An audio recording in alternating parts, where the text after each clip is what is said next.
Está também connosco em estúdio o professor universitário de Relações Internacionais, José Francisco Pavia. Professor, muito boa tarde, seja muito bem-vindo. Olhando aqui para todas estas reações, que naturalmente vão surgindo a conta-gotas, mas há algo comum, praticamente quase toda a gente que reagiu até agora, os líderes, condenam esta ação conjunta dos Estados Unidos e de Israel. Bom, e as boa consequências tarde. que pode ter, não é? Claro, boa tarde antes de mais, para ambos e também lá para casa.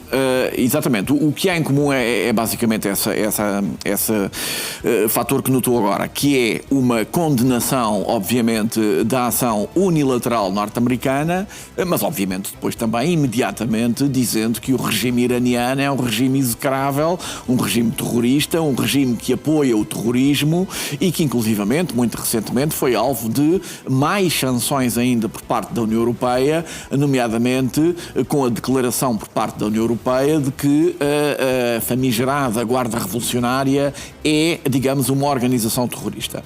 E, portanto, cá está, no fundo é este o figurino que temos aqui em cima da mesa relativamente às reações quer dos órgãos da União Europeia, quer a vários ministros dos negócios estrangeiros individualmente, mas que também, deixe-me aqui dizer isto, mostra bem aquilo que é a impotência da União Europeia face a esta situação, porque de facto a União Europeia não é tida nem achada em qualquer, no fundo, dos desenvolvimentos que estamos aqui a assistir, nem no ataque americano, nem no ataque israelita, nem na defesa destes países e, portanto, basicamente foi mais uma vez ostracizada relativamente a este desenvolvimento perigosíssimo, digamos assim, da política internacional. E, portanto, estes comunicados, no fundo, vêm dizer o óbvio, peço desculpa, mas basicamente, no fundo, se mudássemos um pouco aqui o nome do país e, digamos, as organizações envolvidas e a data, eles poderiam ser aplicados noutra situação qualquer, porque, de facto, é isto que, no fundo, é a impotência da União Europeia.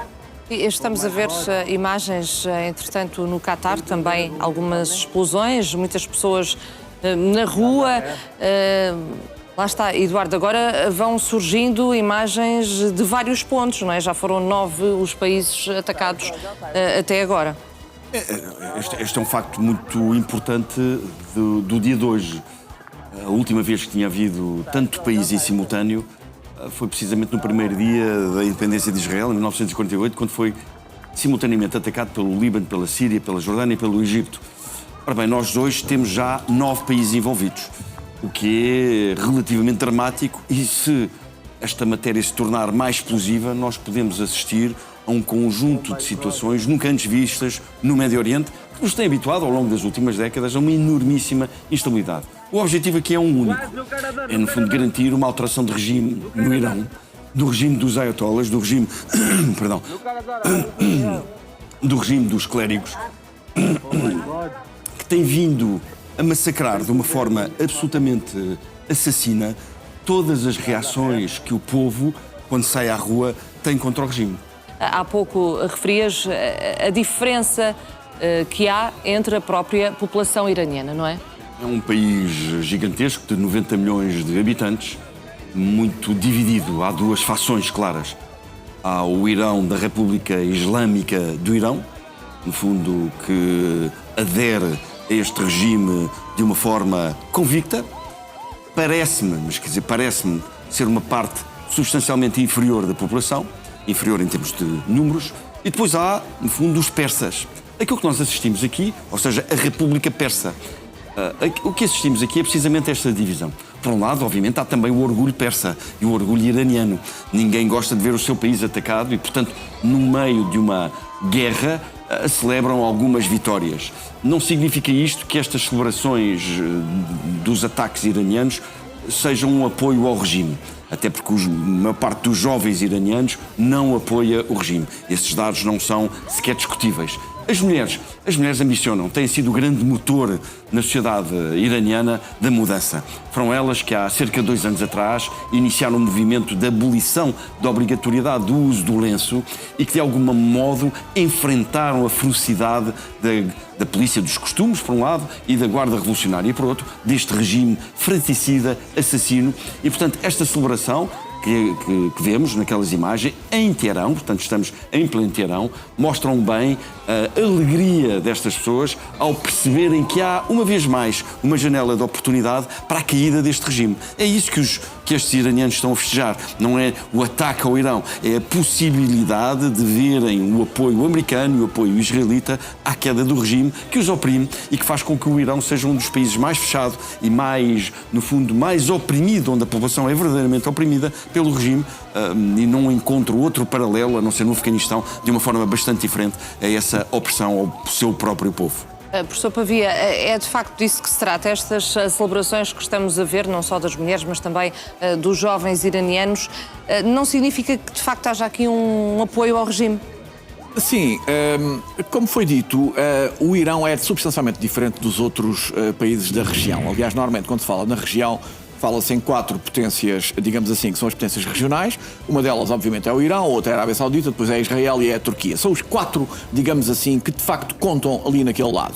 E o Irão é diferente dos outros porquê? Porque o Irão, além de etnicamente e linguisticamente ser diferente dos árabes, é persa, como foi dito, e tem uma língua diferente, que é o Farsi, diferente do árabe, também tem uma religião diferente. E, portanto, os iranianos são xiitas e são o maior país xiita do mundo. E com isso há ali uma enorme rivalidade face à Arábia Saudita, que é o guardião dos lugares santos, que é no fundo o expoente do sunismo, e também face à Turquia, que, enfim, embora diferente, também é um país sunita. Obviamente, quanto a Israel, não é preciso sequer vincar quais são as diferenças enormes que existem entre um e outro. E, portanto, obviamente que o regime iraniano fundamentalista está instalado desde 1979.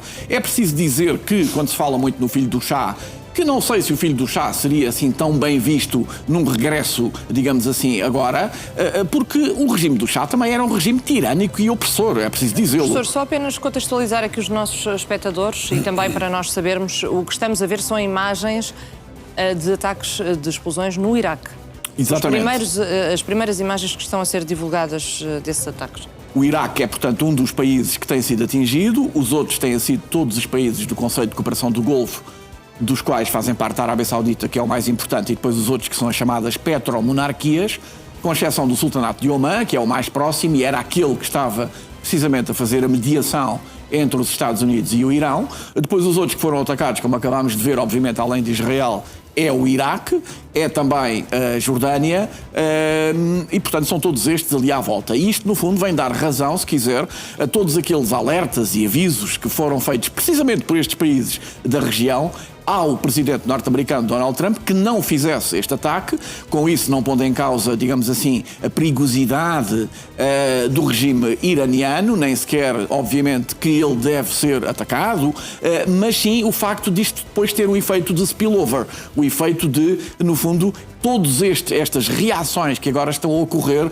naquela sub-região que é, obviamente, muito volátil e que ainda por cima tem uma dimensão económica por causa dos recursos naturais que tem, nomeadamente o petróleo e o gás natural, que é muito significativa. Ainda não falámos aqui dos efeitos económico-financeiros que isto vai ter a nível mundial, porque isto vai ter um efeito mundial. Repare, por exemplo, estamos a falar aqui dos Emirados Árabes Unidos e do Abu Dhabi e do Dubai, que são hoje em dia centros turísticos importantíssimos. Quem é que agora vai para o Dubai ou para o Abu Dhabi?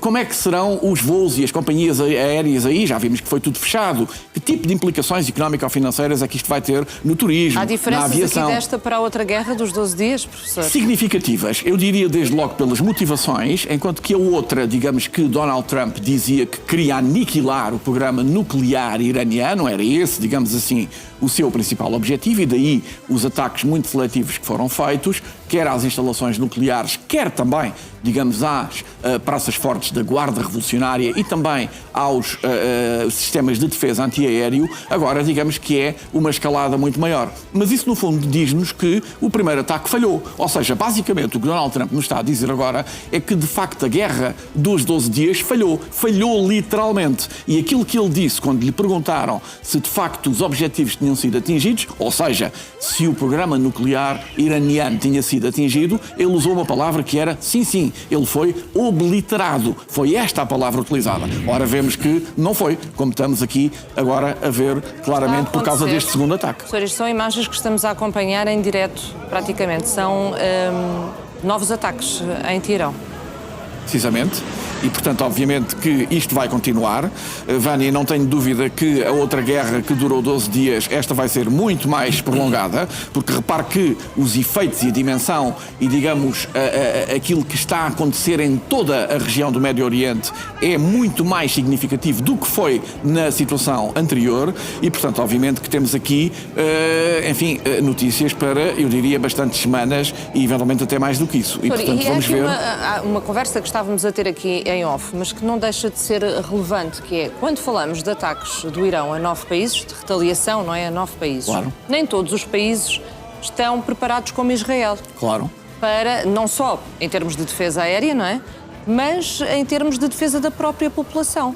Porque, por exemplo, o Dubai referiu que a prioridade era proteger os cidadãos, garantir a segurança dos cidadãos, naturalmente. Claro. Mas nem todos os países têm bunkers, por exemplo, abrigos subterrâneos. Exatamente. E isso não deixa de ser também importante por esta altura, porque, tendo em conta os danos colaterais desta retaliação, isso também é preocupante, não é? É muito preocupante e daí agora percebemos, e isso vem dar razão àquilo que, no fundo, esses países avisaram, se quiser, os Estados Unidos da América para não fazerem isso, precisamente com receio das tais retaliações iranianas que os iriam atingir, nomeadamente com danos colaterais na população civil, mas também em todos os serviços de que eles agora são muito conhecidos, desde logo a aviação, o turismo, a exportação de petróleo, produtos hidrocarbonetos e por aí fora. E, portanto, Donald Trump, se quiser, abriu aqui uma caixa de Pandora, mais uma, se quiser, no sentido em que, basicamente, nós não sabemos agora qual vai ser, digamos, a exponencialidade e os efeitos a nível até de longo prazo que tudo isto vai ter. Porque, desde logo, da última vez, houve também um ataque de retaliação contra o Qatar, como se lembrará. E, obviamente, que aí houve apenas 2 ou 3 feridos, apenas, enfim. Mas agora não foi ao Qatar, foi a 9 países já. Portanto, multiplicámos já por 9, digamos, esse tipo de retaliação. E, portanto, a exponenciação, digamos assim, dos efeitos colaterais vai ter também, obviamente, a mesma proporção. E qual é a forma, se é que há alguma forma de colocar um travão nisto, por agora? Vamos ver. O problema é que o Irão já pediu a reunião de emergência do Conselho de Segurança, que, enfim, aqui entre nós, obviamente, sairá um pouco de nada, porque, obviamente, os Estados Unidos têm direito de veto e, portanto, qualquer resolução que eventualmente os condenasse seria imediatamente vetada. Nós não sabemos exatamente quais são as intenções dos Estados Unidos. Se nós soubéssemos que há determinado tipo de objetivos, por exemplo, decapitar e fazer um regime change no Irão, então nós sabemos que é esse o objetivo. E, portanto, podíamos dizer agora que, evidentemente, quando isso fosse alcançado, que eventualmente esse objetivo estava alcançado e que tudo acalmaria na região.